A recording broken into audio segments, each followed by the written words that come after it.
So I wanted to follow up on the last video with the idea of what blocks our imagination. If we're trying to imagine a better reality for ourselves or the broader world, and we're trying to connect with that reality, what prevents us? What blocks us? Why don't more of us use that imagination to connect with that possible reality and do a better job of bringing that into fruition? So that's what I want to talk about here, but just a brief recap of the last video. I was talking about how there are parallel realities, that physics acknowledges the likelihood of this. I mean, not everybody agrees, but when do you ever get scientists to agree on anything? And that's never. But there are definitely people who agree on the physics side, and there are people who, like myself, who believe on the spiritual / physics side that we exist in a chain of parallel realities, and that the different realities actually split off based upon choices, important choices that we make, not just did I brush my teeth today or not.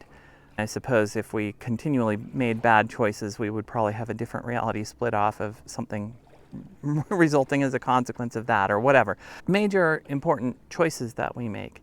And talking about how where the sort of collective reality that we've created together that is looking not so hot out there, especially here in the United States, where you turn on the news and it's nuts. It doesn't look good. It looks like we're having an authoritarian takeover, which for anybody who prizes their freedom of choice, their ability to make choices for themselves and learn from the effects of those choices without interference, an authoritarian kind of deal is bad for that. So anyway, it's looking bad, right?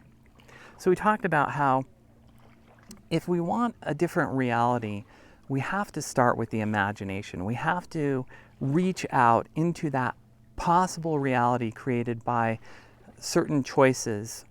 And we have to use imagination to tune into that reality first. And then it back propagates into the daily choices that we make. The more that we can, tune into that, use that imagination to tune into a better reality, and then B, follow our intuition, our inner, guidance that comes through, that intuition to tell us which choices to make. That combination of imagining that better reality plus following that intuition on a regular basis will bring us step by step closer to the fruition of that reality. But what does the opposite? I wanted to especially talk about what shuts down our imagination, because our culture is not so great at this whole imagination thing. We're really not. We talk about imagination in terms of like school kids, trying to teach them imagination. And then I think Sir Ken Robinson had it right. He did a TED Talk years ago about how our school systems just shut down our divergent thinking, basically our capacity for imagination. There are plenty of other studies that have shown this too, that like he uses the example of a paperclip, and how if you ask young kids if they can imagine how many different uses for a paperclip can they imagine, and it's like, I don't know the exact numbers, it was long ago that I watched the video, but it was like 100 or something. And if you ask an adult the same question, it's like 8. It's like a tiny fraction that an adult can think of versus a kid. So kids have more imagination, but the question is why? And some people have thought, it's just as you get older, you blah, blah, blah, blah, blah, blah. And it's not that. It's not the fact that we're just getting older. What is it about us getting older that often shuts down the imagination? And it is that we become so steeped in the seemingly rational. Now, you might be thinking of rationality as a different thing than I think of it as. I think of rationality not as, quote, rational behavior, because I don't truly believe that there is any truly rational behavior out there. Now I gotta explain that now that I've opened that can of worms and make a statement like that on a video, and it's like you got all sorts of people hating on you. I don't believe that there is truly rationality. Like there's a segment of people who look at what's happening in the world, and I agree that it's not great what's happening, but they say the problem is those people aren't rational. No, the problem is the person making the statement is not any more rational than the people making the choices that they did that led to this situation. And what I mean by that is that any rationality, and rationality meaning a series of like logical conclusions, like if this is true, then that is true. It's like what we do in old-fashioned computer programming before like AI vibe coding came about. It's like you have to program the computer, like especially if you're working at the assembly code, which I'm sad to admit I've done some of that. Assembly, machine language, you like actually have to have a series of if-then statements. If this happens, do that. If that happens, do that. But there's always a precondition. There's always a set of assumptions that are always operating in the background of any logic. And logic, that chain of reasoning, cannot happen without a set of assumptions. It can't exist in a void. And the set of assumptions is not rational. It never is. Gödel's incompleteness theorem showed this, and nobody has disproved the theorem. And it shows that you're always going to struggle, and you ultimately can't prove that your assumptions that you rest, the logic that you have, is actually true and complete and valid. So nobody can prove that they're being more rational than anybody else unless they want to go argue with Kurt Gödel, and he was a pretty smart logician dude. So my point is that not to say that rationality doesn't have a place. I see the point of people who say some of that stuff that's going on out there isn't rational.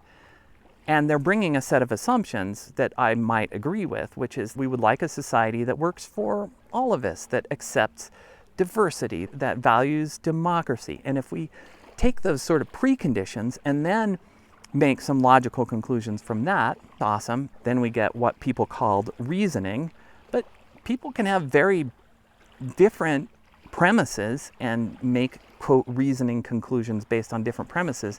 That's still reasoning. So we all do this reasoning thing, even the people who seem very irrational quite often. We all do it to some extent. Some maybe a little bit. We can follow the chain of logic a little bit further than others, okay? So that might be, quote, better in some sense. I don't know.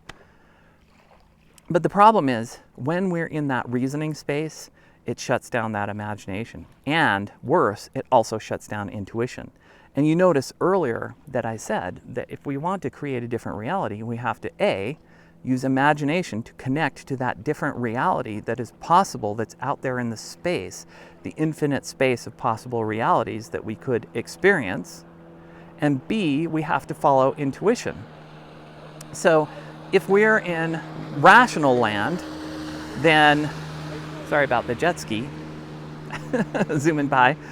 Okay, so if we're in rational land, then we're stuck. We can't, A, pop into a different possible reality, because often that future possible reality is not, we can't process that with our reasoning, because we can't process how something might come about that we imagine to be a future thing that we would like. Let's say I want to imagine winning $1 million tomorrow, and I can't imagine that because my reasoning says there's no freaking way. There's just like, it's not going to happen. The odds are remote, blah, blah, blah, blah, blah, blah, blah, blah, blah. So there's all these reasonings. So I won't even go buy a lottery ticket because normally I'm like, that's a waste of money. But it's interesting because if I never buy a lottery ticket or whatever, I'm never going to win $1 million tomorrow. So I'm not saying that you should immediately go out and buy lottery tickets. I think there are better ways to create your reality, because I think ultimately these choices and these realities have to do with our growth, our deeper inner growth, our growth of our consciousness, our core, our inner being, our soul, whatever you want to call that, that these choices and the consequences that come from them, the different realities that we experience, are for our learning and growth. And this is why so often manifesting, as people call it, quote, I'm trying to do air quotes here, but off camera, you can't really see that if I'm doing it off camera, you know, that's why manifesting so often doesn't work. Because if we're trying to manifest something that we want, really pretty please, I want that, I want the $1 million, that doesn't always lead to our expansion and growth. And so that's a whole other video for another time. So anyway, back to the main track, imagination. So we've got to put the imagination out there, and there are a lot of blocks to that. And the biggest block is our reasoning based upon what already is. We look out and say, what is? And then we say, based on what I see, what is, and the patterns that I have observed, the historical patterns that I personally have witnessed, that can't possibly be happening. So let's take just the whole climate change debate as a quick example. Like, I have literally, when I was young, I went and I saw a glacier in Canada. It's outside of that one really beautiful, there's like Lake Louise, and then it's like the Glacier National Park in Canada. In any case, that whole area, I saw a glacier when I was a teenager, and it was almost to the road.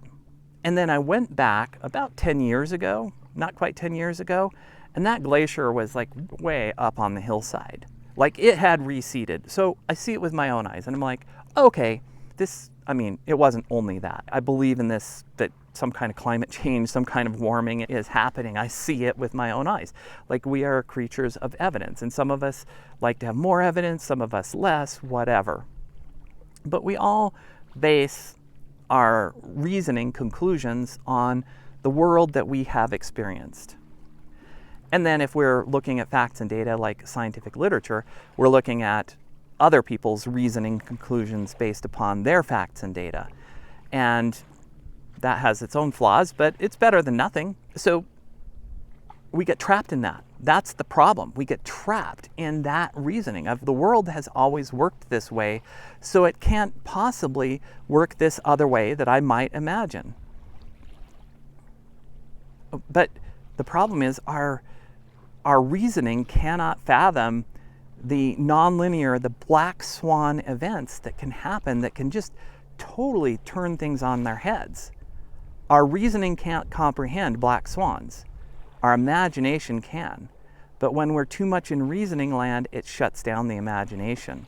And what makes that worse is when we're in the reactive space, when we are looking at, for example, I've done this, so I'm not pointing fingers elsewhere except for here, of tuning into the news and saying, oh, look at this bad thing that just happened. Oh, another one, another orange firebomb just happened. And you're like, whoa, what is going on? And you get in this reactive space. It primes the part of your brain that is reactive, the amygdala, gets more active, fear circuits in the brain activated, and guess what gets activated by fear? More of the reasoning capacity of the mind, because the reasoning capacity of the mind evolved so that it could prevent bad things from happening. That's the whole reason that we even have these reasoning faculties, so we can think a step or two ahead and say, ooh, I should avoid doing that thing, like walking off that cliff right there, jumping headfirst onto the rocks, or whatever it might be. That's why it evolved. So when we've got more fear, more angst going, we've got more of that sort of reasoning stuff, which often spins off in negative loops, negative pictures. And when that's happening, we can't possibly imagine anything positive. We can't connect with that positive potential future because we've shut it down through all the negative reactivity. So I'm telling you, like, you got to get out of this reasoning space, this loop. I'm not saying to abandon reason. I think reason should be used in balance with our other faculties. But if you overuse it, if you get stuck in that especially fear-based rumination space, there ain't going to be none imagination happening, none of it. And there's not going to be any intuition coming through either. And I'll talk about intuition separately because this is getting along. So my point is, connect with a different reality, and then using your imagination, and then use intuition to start following the path towards that. And this is where your true power as a human being lies. And you can also use reasoning intermittently with rationality too, with intuition and reason, but just not at the same time. Like, if you have an intuition to do something, check it with your reasoning, but don't shut it down, because a lot of times our reasoning, again, it can't anticipate. So I'm again going ahead of myself into what is clearly another video. So imagination, you got the power. You got the power if you don't get stuck in reasoning land, if you don't get stuck in rumination and fear. And that's why one of the reasons that meditation is so powerful. There are other ways of working on this and do this kind of work with clients, but start with meditation if nothing else, where you're just quieting the mind. You're turning off. That's the whole point, I believe, of meditation, is to turn off that reasoning, ruminating mind and tune into something deeper, a deeper part of you than that. And just doing that on a regular basis, getting in that practice, is powerful. All right, I'll stop there, except to say that please please thumbs up and subscribe. Let's build an awesome community here around these ideas, around the combination of reason and deeper faculties like intuition, imagination. How do we bring these together and be both smart and reason, but also capable and in a deeper level and empowered? If it was, I think I was mixing the word level and whatever. Anyway, empowered, empowering ourselves, claiming back our power, because the reasoning alone, it isn't going to do it, folks. It just doesn't. Reasoning alone is not good enough to get our power. It may save us from bad situations, but if you want something better to happen, you got to use some other faculties. Okay, again, like and subscribe, please. I'll talk to you later.